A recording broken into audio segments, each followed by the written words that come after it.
সুদূর পুরুলিয়া থেকে তিলোত্তমা হাওড়া এ যেন এক নতুন দিগন্তের উন্মোচন। আজ অর্থাৎ শনিবার দক্ষিণ পূর্ব রেলের মুকুটে যেন যুক্ত হলো আরও একটি সোনালী পালক। এটি শুধুমাত্র একটি ট্রেনের সূচনা নয়, বরং কোটি কোটি লক্ষ লক্ষ মানুষের আশা এবং স্বপ্নের সফল বাস্তবায়ন। আজ দক্ষিণ পূর্ব রেল এক ঐতিহাসিক সাফল্যের সাক্ষী রইল, যার কেন্দ্রবিন্দুতে ছিল পুরুলিয়া থেকে হাওড়া পর্যন্ত নতুন বাঁকুড়া হাওড়া ভায়া মশাগ্রাম মেমু ট্রেনের শুভ সূচনা।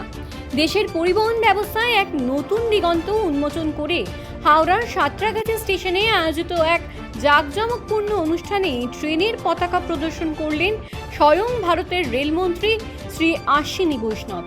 এই মুহূর্তে পশ্চিমবঙ্গকে এক নতুন রেল সংযোগের উপহার দিতে রেলমন্ত্রীকে সঙ্গ দিতে উপস্থিত ছিলেন কেন্দ্রীয় মন্ত্রী তথা বিজেপির রাজ্য সভাপতি শ্রী সুকান্ত মজুমদার, বাঁকুড়ার সাংসদ শ্রী সৌমিত্র খাঁ এবং হাওড়া সদর কেন্দ্রের সাংসদ শ্রী প্রসূন ব্যানার্জি সহ দক্ষিণ পূর্ব রেলের একাধিক শীর্ষ আধিকারিক এবং গণ্যমান্য ব্যক্তিবর্গ।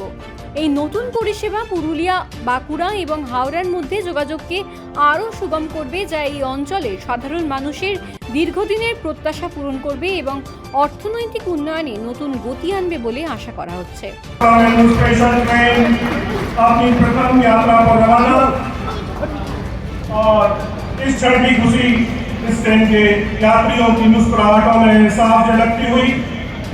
हरी झंडी की हरी आशाओं में हरियाली बढ़ते हुए एक बेहद महत्वपूर्ण क्षण।